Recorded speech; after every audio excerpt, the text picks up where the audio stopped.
All right, Bar, I just responded to you and I just added you to, I just asked you to write the question through here.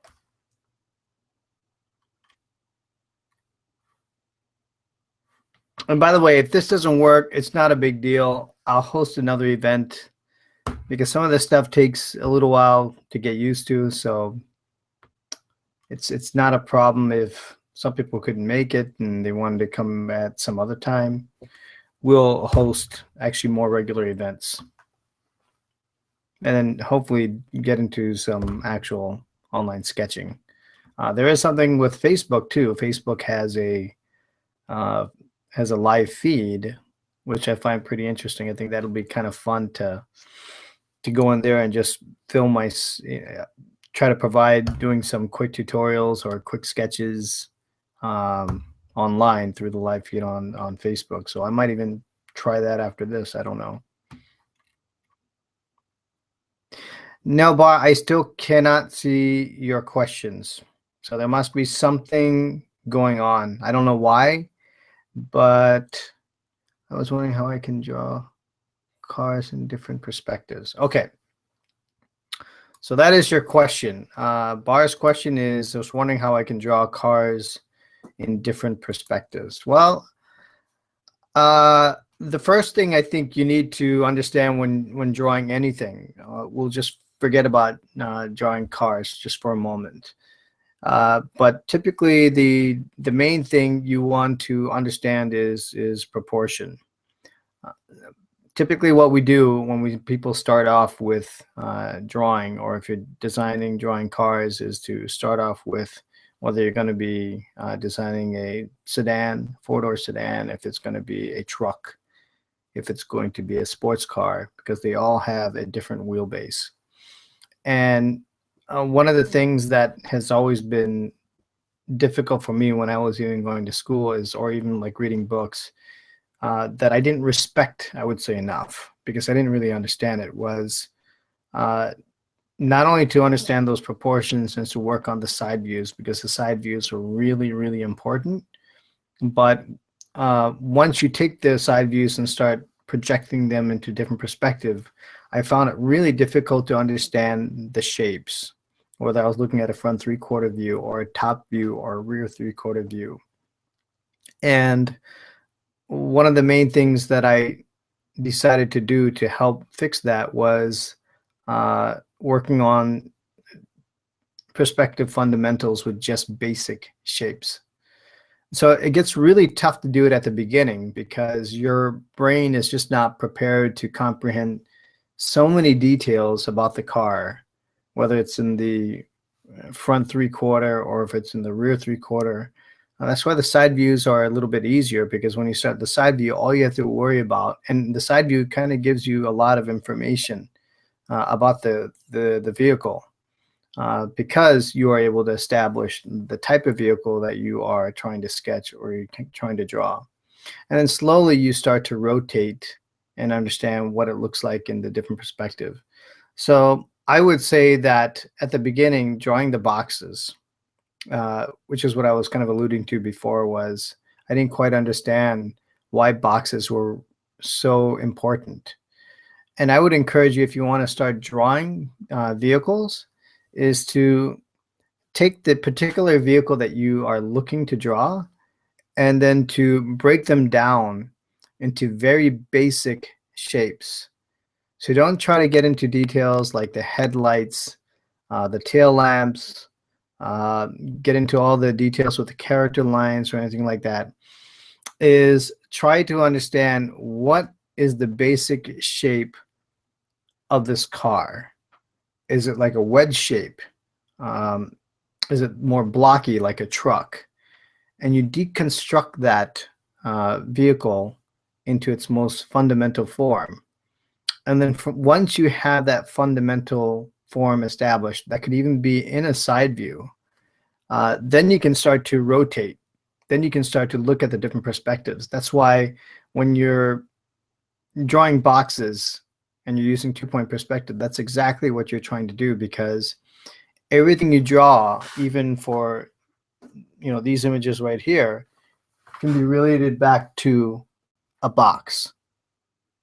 And that's going to establish your perspective. And then you start to lay in where your ellipse is going to fall into that. But I wouldn't even go into the ellipses at all at that point. I would first concentrate on what is the proportion of the vehicle, and then start with a very basic shape first. And then you can kind of look at it takes a lot of thinking. It's not easy. Obviously, if it was easy, everybody would be able to do, and they wouldn't have private schools for it, right? it's really training. It's an exercise. It's like a brain exercise activity. And so I hope that answers your question. All right, who else?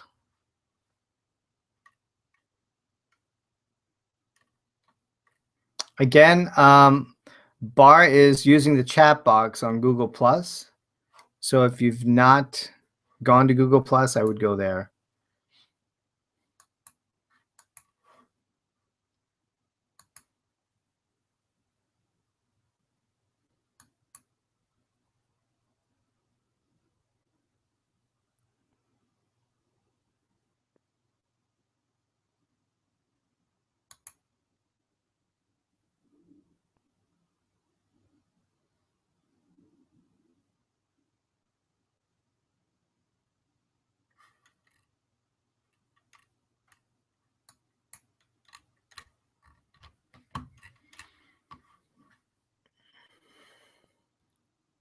I'm going back to the Q&A. No dice. This just doesn't seem to be working. I'm really sorry, guys. If you're trying to put your questions in here, and I don't know if you guys can hear me okay, but if you're trying to put your questions in here, they're not coming through. I don't know what to, I'm not sure why that's not working. I'm also not surprised. A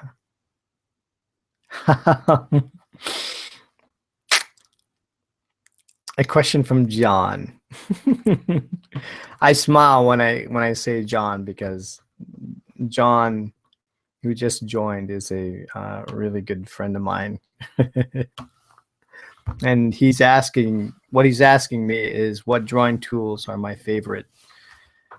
I should be asking John, by the way, that question, because John is a phenomenal designer and artist himself. But drawing tools, so my drawing tools, they are varied.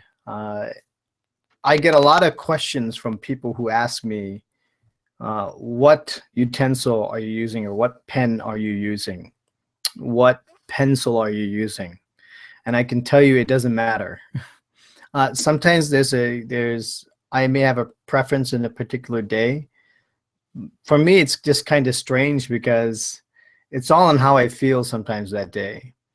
So at one time I might use like an art stick. So for instance, this is a Prismacolor art stick right here. So it's basically like a Prismacolor pencil, but in a block form.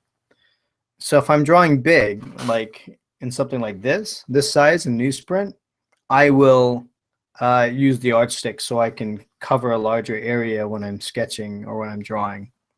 Because if I go to something smaller, then it just takes too long to shade. And art sticks, because Prismacolors and art sticks are essentially the same, they're the same material, I can still get that nice high contrast between the two, between the two types of pencils. The other thing I really like is I use the marks a lot. So again, if I'm sketching this size, I like to use that. It's not a very expensive marker. They're actually pretty cheap, and they save on using your chart packs, or if you've heavily invested in expensive markers, then you don't dry them out, because these are really porous newsprint and they suck up a lot of ink and then they bleed through. So you waste a lot. So marks a lot, though, they're not very expensive. They're very cheap. You get a pack of them at Costco for maybe what, $10, and you get maybe 10 or 15 markers, or maybe more than that. I don't know. Or maybe it's $8. I can't remember, and I'll just go through that. So marks a lot is really nice. I've just started to experiment with a brush pen, and I've posted a couple of videos using a brush pen, which was just really nice because you get the nice thick to thin. They use it a lot in the Chinese writing, and it's just beautiful, very elegant, and it takes a while to kind of get used to it. But once you get the hang of it, I think Scott Robertson has some videos which are terrific, um, a terrific showcase of using that kind of a pen. But I would say my marks a lot, Prismacolor pencils I like using, and I've also started using ebony pencil. So I'm going to be showing some demos using ebony pencil to show people that you don't have to buy Prismacolor pencils. The main thing is getting started. Is to not really worry about what kind of utensils you're going to use. It's just to pick up any kind of pencil and just some paper and just to start drawing. So practice is the name of the game, I would say. And John knows all about that because he's a badass. All right. Next question.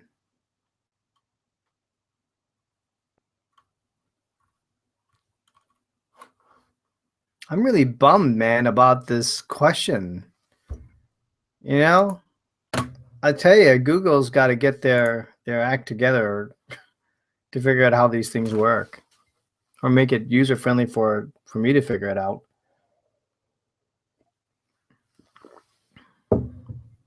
Thanks for the question, John.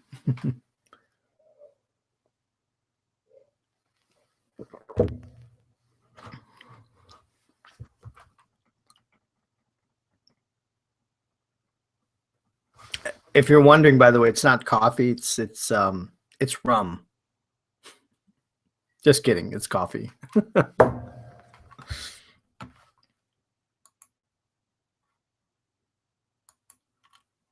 We are now at the half-hour mark, and I condensed this to an hour meeting, just because I wasn't sure how many people were going to join. And I also found that I made a mistake on this Google Hangout because it's actually on a different account. And so the 21,000 subscribers, there's only 7 people on this account. So no one's going to see it. I'm going to have to save this video for or transfer it to the other one and remove all that dead silence of me searching. Okay, Roberto. Thank you so much, Roberto, for typing it in the chat box here. Just reading your question.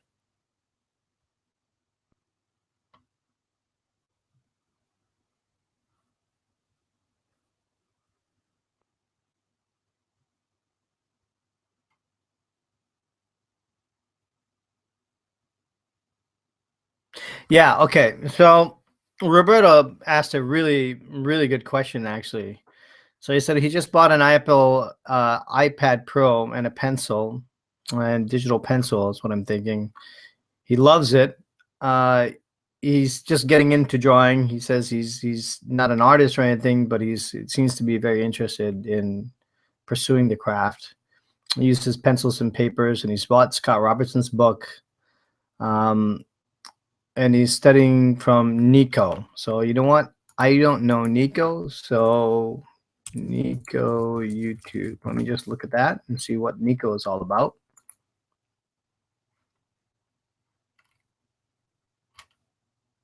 Study from Nico. I must have the wrong Nico, because this can't be. Okay, maybe it's this guy. Yeah.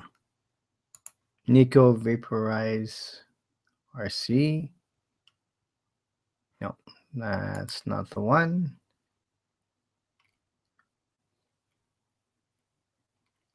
Okay, so I'm just going to go back to your question here. So he wanted to know, what do I recommend that he feels that his learning process is very slow, and he wants to know what it is that he can do. What is the best way to kind of pursue online learning? Okay, so that is hard. aside from, I think one of the most difficult things for people to be able to do is to go on YouTube and to um, and to learn, because there is no filtration process. It's whatever people type in uh, for what they're looking for, and they're hoping that when they come across something that they like, that they're hoping that the person who's teaching it knows what he's talking about. And that's really hard for them to do, especially if you don't know what you don't know. If you're not experienced to know what the person is teaching, and that the information that they're providing you with is high quality content, it's hard. It's really hard. I think what you're doing with getting Scott Robertson's book is an absolute must. I think Scott Robertson, and I've spoken with Scott, he's really a fabulous and phenomenal teacher. But even when you're learning from books, I would say that it takes the discipline factor, right? So you have to first you have to know what it is that you really want. What is your end goal? And you have to really understand yourself, knowing whether you are very serious about wanting to pursue and perfect that craft. You know, whether it's automotive design, or whether it's sketching, or whether it's painting. Even as a hobbyist, if you want to be a serious hobbyist, then there has to be some structure to how you learn. And going to YouTube is fine. And even I would even argue that my channel, I mean, I have a lot of stuff on there. I've got 145 videos or something. But you know, people come in, they come and go, and they watch the video they like. They enjoy certain videos, but again, there's not as much structure. I would at least go to start working on Scott Robertson's books, but I think I think probably the main issue is that, I mean, it's pretty technical. So you have to do a lot of reading, but you also have to do a lot of practicing. So if you're going to go with the book, then I would segment the book and just work on certain portions at the beginning, especially the fundamentals. You really have to make sure that you're learning your fundamentals. Without fundamentals, all your other stuff is just not going to have that maturity in the work. So the other thing is that Driven to Draw, I'm hoping to create some more premium content that helps people learn in a different way, that can give them some successes as they're drawing. Because when you're learning from a book and you see an expert that shows, you know, it's obvious that he's an expert, and they're showing all the complex geometric forms and the rendering, it gets really intimidating for people at the beginning, because by nature human beings are really impatient. I was pretty impatient when I was younger. I just wanted to be good. Without snapping my fingers, I wanted to, without putting all the work and effort into it. But it can be a long process, but you will see improvement every day if you keep working at it. So again, work on the book, segment the book, go to my website, Driven to Draw, and I'm now trying to give snippets of fundamentals. So if you go to the video library, you'll at least get a little bit of structure on where to start. So use a combination of video and use a combination of the books. And even Scott Robertson's books, they have videos. They're really, I mean, he's done such a phenomenal job. So I would start with that. Art study online, okay. Yeah, so the other thing is that should you keep doing everything or stick to one method only? I would say at least stick to fundamentals first. I think that the only time that you want to go into other things is when you get bored. There's only so many times you can draw circles, lines, boxes, all that other stuff. But like I said, I'm trying to do a better job myself on my site for the future of how to kind of guide people to advance their skill set. And it's not just about drawing. It's also problem solving, using visual problem solving, and then how do you kind of go about that in a very structured way. So I hope, Roberto, I hope that answered your question. Thanks for the question. Okay, some more questions coming in. I'm glad everyone is putting it on the chat box here. All right. Santi Hamlin. All right, he's asked a question. How do you draw cars in side view with the right proportions? Okay, well, I would try to reverse engineer. I mean, if you've not invested in a course, so you don't feel like, whether you have, the funds to buy a course to learn, then there's other ways of easily doing it. Is you can take pictures, you can take models, okay, and you always want to start with the spacing between the front and the rear wheel. So typically when you're looking at a sports car, the wheelbase is typically about 2.5 wheel spacings between the front and the rear wheel. Okay, and then you use the diameter of the wheel as your measurement for for the proportion of the vehicle. So everything's kind of based on that diameter. So if you're going to go from the front wheel to the rear wheel, you're going to have also a front overhang and a rear overhang, and then you're going to have the height of the vehicle. All right, and all that's a function, I guess, of the wheel diameter. Okay, so I would start off of asking yourself questions. I think it's really important for you to ask questions. But these things are, what is the typical size of a truck? So you just start to measure that. So if you take pictures, side view pictures of a model car. So let me see if I can pick something out here. Give me a moment. Okay. Whew. I'm going to dust all this off. All right. So let's just take this, for example, okay? So if you're going to take a picture of this GTO or any other classic car, what you want to do is to take this measurement, this diameter of the wheel, and then you start to look at the spacing. Well, how many wheels does it take for me to get to the rear wheel? And then you take this, and then you take this diameter, and then you take this diameter, and you stack it on top of this wheel, and then you look at the relative height. And as you're going across, you're going to be doing the same thing to understand the measurements of, well, where's the front of the car lay, right? So when you take this wheel, you can see that it's probably maybe from this headlamp, it's probably about 3/4 of a wheel. So those are the main things you want to do. You want to see, well, where does the windshield start as you're laying this thing out. And when you take a picture, and most of you probably have Photoshop, but you can kind of lay out all these principles and start to take those measurements on your own to kind of understand. So you may want to do it with whether it's going to be a classic car, a sports car, a truck, sedan, or you just go Google it and say side view of your particular car.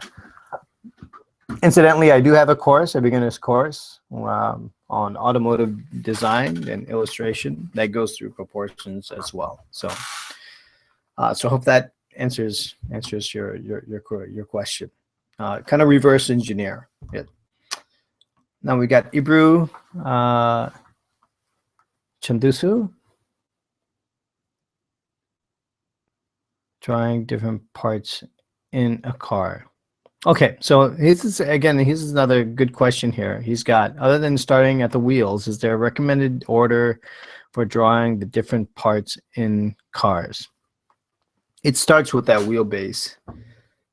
You don't, I guess you don't have to, But if you go to design school, it's always easier to start because the wheels are they're very important in the vehicle. Uh, the diameter, how big the wheels are in relationship to the rest of the car, can change the entire look. If you have something that's really tiny, a small wheel like roller skates on a big body, that communicates something entirely different. Same thing with the shoulders of the vehicle, how boxy it looks.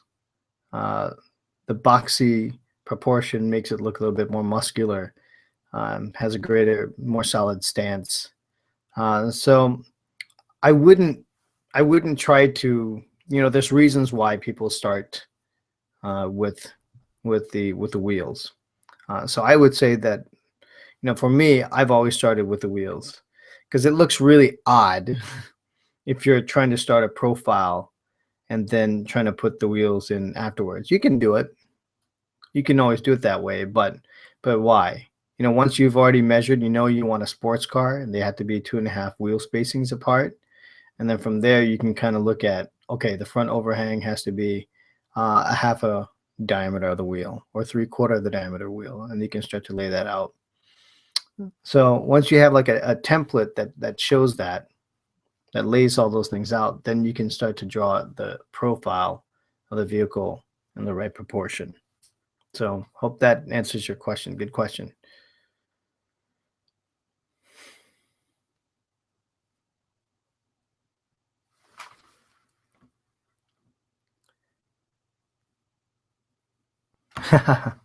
Okay, so I am going to look at, you've given me his real name here. This is another question from Roberto.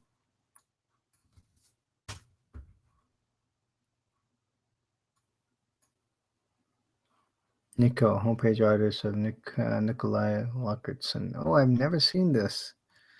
This is pretty cool. Oh yeah, he's awesome. Yeah.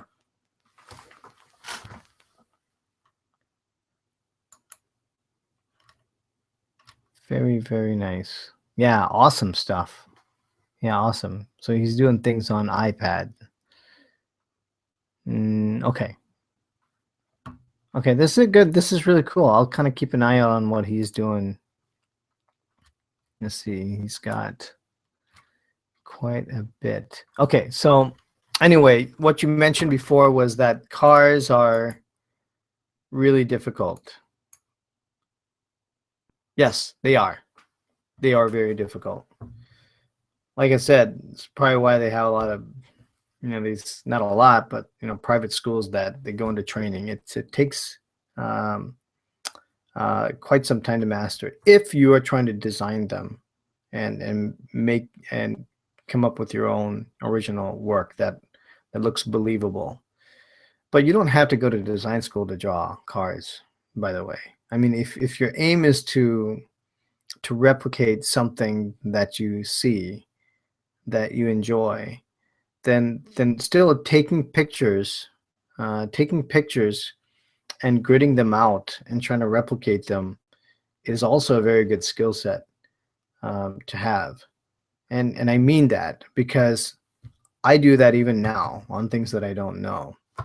I'm going to be coming up with some tutorials here in the future. In fact, probably some premium content about drawing what you see and not what you know. And I do have some videos on my channel explaining what that really means.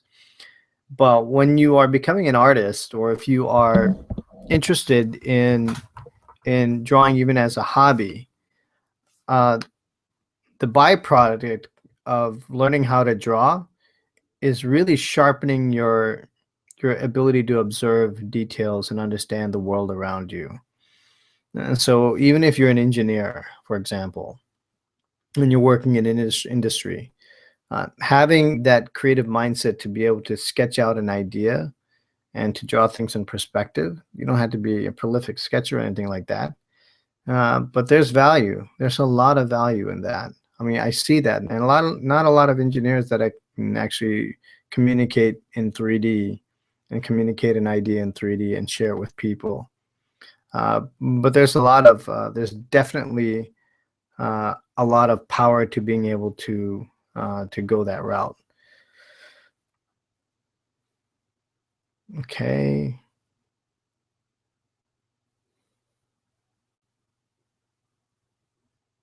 Okay. So Bar Schlagman has said, what would you recommend in doing before college if I'm interested in pursuing a car design as my career? Okay.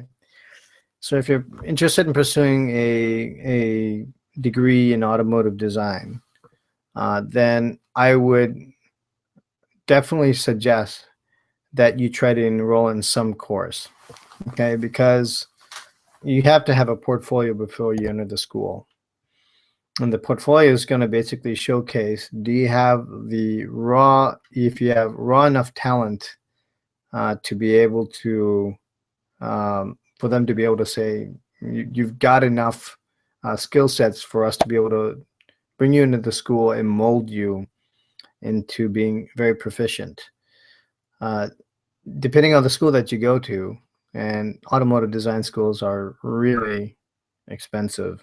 I don't know if you've seen what tuition is like, and I know that in countries like India, things are, even in India or China, things are changing. And there's been a lot of efforts with people or professionals that are here that are going abroad and teaching, or even people who are in Europe and who have been working in the automotive design industry and then teaching in some of these schools. But again, it's expensive.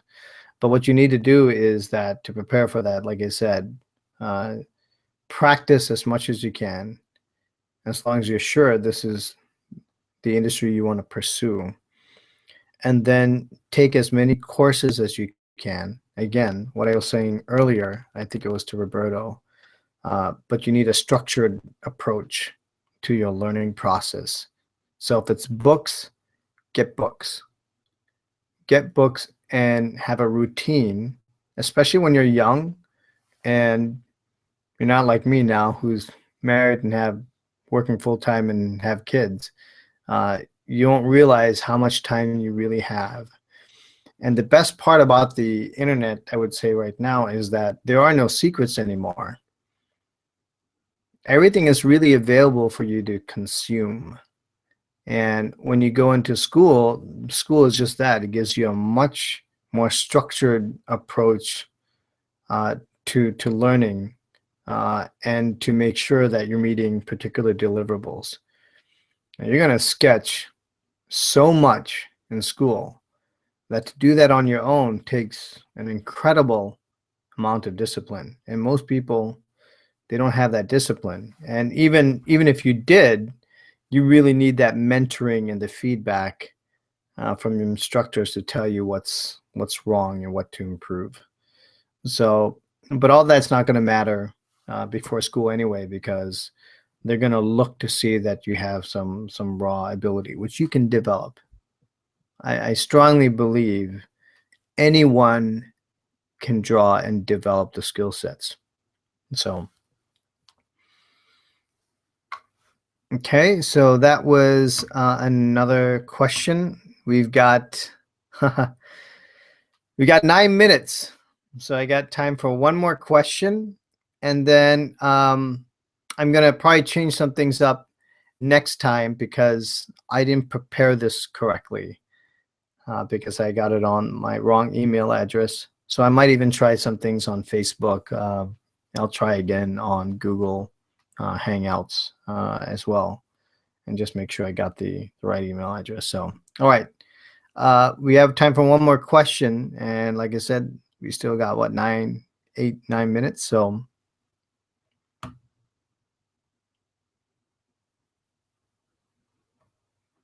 oh, okay.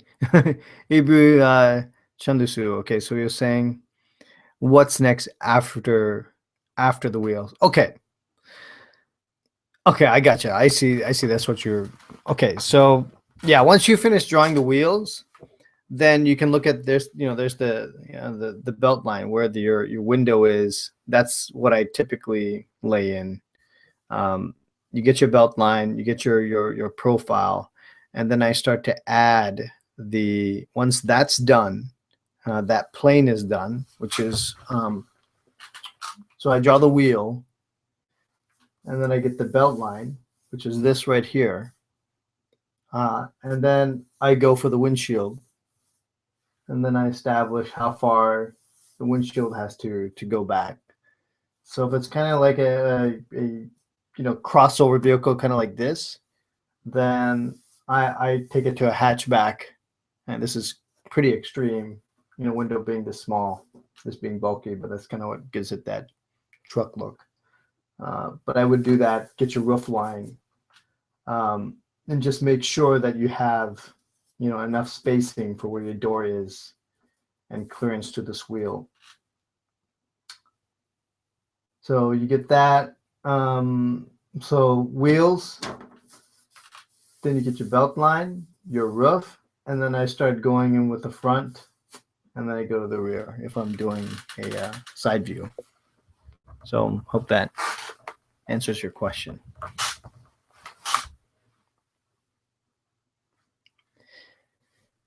Seven minutes. This is fun. I like this. I think it's kind of cool. I like hanging out with you guys.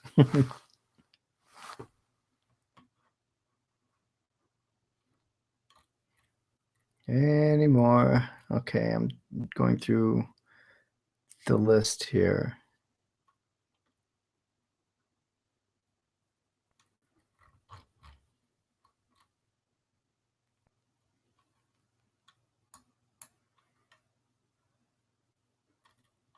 Oh, and one other thing, I just wanted to mention.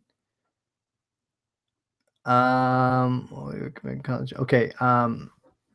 For bar, go to the website, and I have a podcast that explains, this path, because somebody had asked me a question, if it was too late to become an automotive designer. So if you go to and listen to that podcast, you'll get quite a bit of information, some of the stuff I was talking about here. So definitely go and check that out.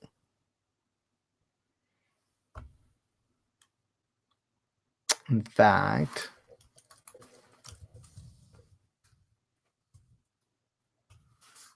I'm going there. I'll just post that particular one.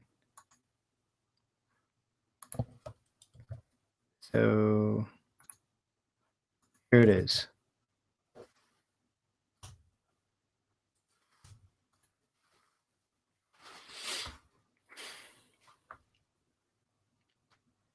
Okay, it looks like we've got 5 more minutes here.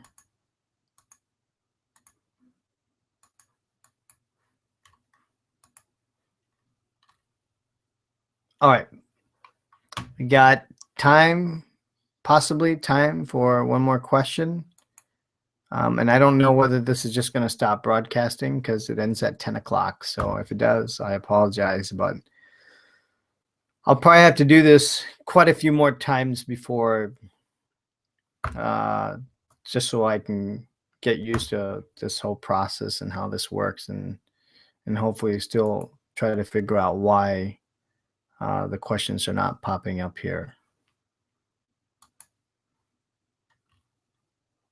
Okay. Anything else? Going once, going twice, 4 minutes, 4 minutes. Anyone?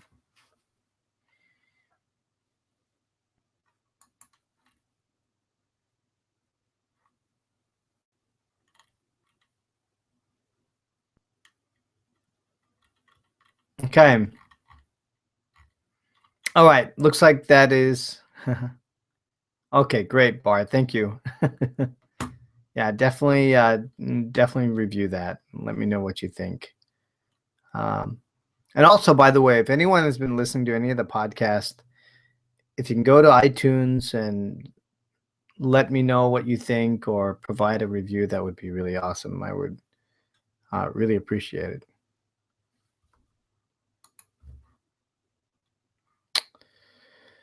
So Santi Hamlinis had asked a question: how can I get noticed? So I don't quite understand the context of this question. But I will. Okay, I got 3 minutes, so I'll see what I can do. Okay, so getting noticed is one thing. Is that if you're already professional and you've already gone through the school, then it's about networking, and it's also about your work. So your work has to be top notch. It has to be really quite good as far as competing, and you're going to typically get noticed in class, and when you have your senior design project and you end up presenting your project to the industry folks. That's how you get noticed. And they typically go through all the designs, and they rate the students, and then they tell them what they liked and what they didn't like. But if you end up winning one of those competitions, whether it's the design competition within the school, then that's kind of how you get noticed. If that's what you're thinking, if you are in school and doing that.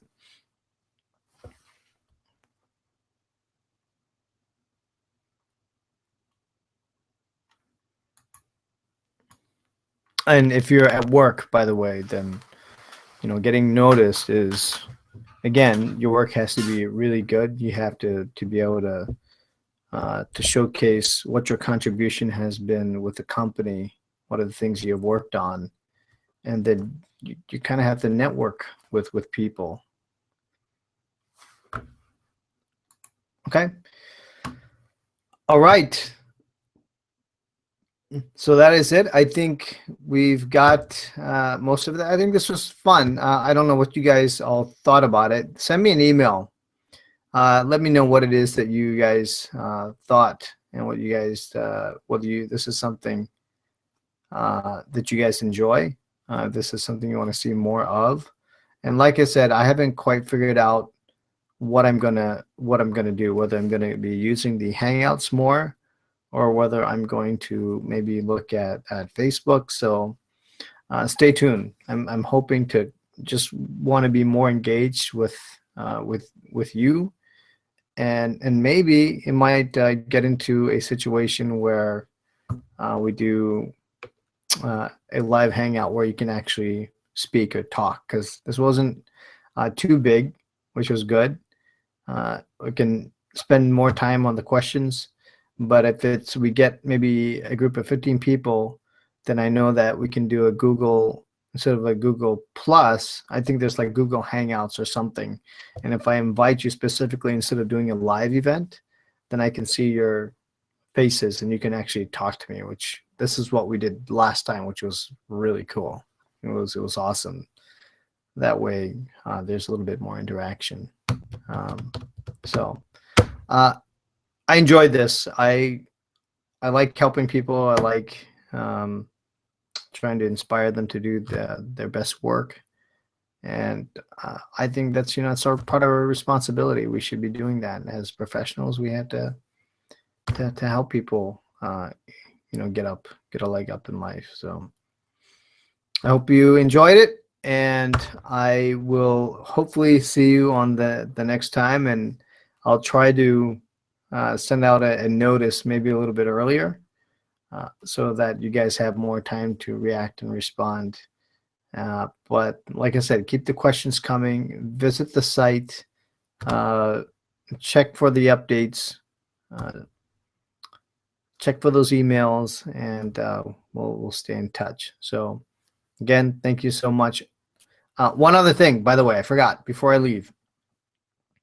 And I'll probably have another hangout talking about this, but the next podcast, we're going to be interviewing other people. So there are other YouTubers that are doing really well, and I'm going to be talking to them about their craft and how they learn it, and sharing some of that information with you, which is pretty exciting. So in the next few weeks, we're going to have Proco that I interviewed. And if anyone's seen Proco.com, terrific work. He's an artist, and an anatomy artist, illustrator, and he is just fabulous. And when I look at someone that knows how to teach and someone that knows how to be creative and how he utilizes his creativity across all different facets, it's pretty amazing. So don't miss that podcast, and I'll be sending you some updates for that. Okay, sure, Roberto. Thank you. I appreciate your questions. Okay, Roberto, Santi, Bar, Ibril, I appreciate you guys attending. Same with you, John. And we'll see you guys next time on our Driven to Draw podcast. Have a good one, and have a good night or good morning if you're in that time zone.